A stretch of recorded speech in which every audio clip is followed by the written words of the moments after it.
Good afternoon, Nader Gudarzi, Blue Cedar Capital Limited, Tuesday, 18th of January 2022.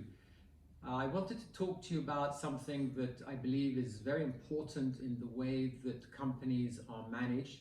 I'm not going to talk to you about the markets, I'm going to talk to you about really corporate governance and how companies manage their affairs.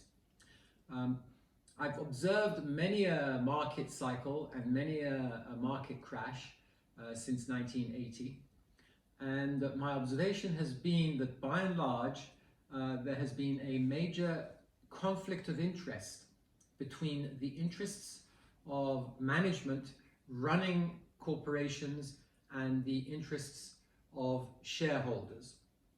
By that I mean that management has an interest in maximizing their own remuneration to the potential risk and detriment of the health and stability of the company's financial position.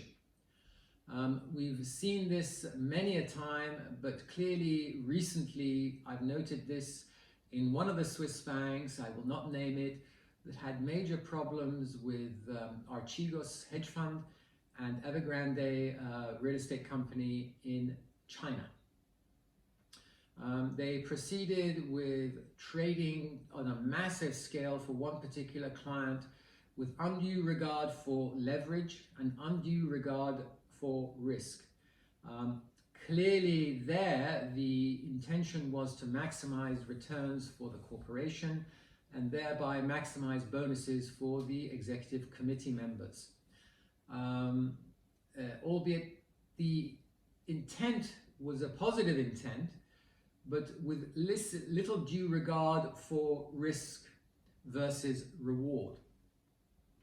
I would venture to say that the 2008 crash was driven by similar intentions, conflict of interest between the interests of management and shareholders. I think it's important for investors to bear this conflict in mind.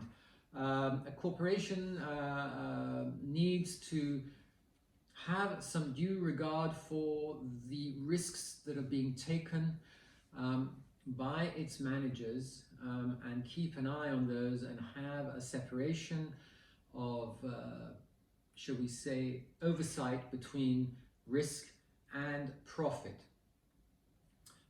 The way I manage my company is really very much a business model that intends to align the interests of the customer with the interests of the advisor. I sit on the same side of the table as the client, and thereby I have no interest in carrying out transactions that are not totally for the benefit of the client. Thank you for listening, and I will speak to you about markets in due course.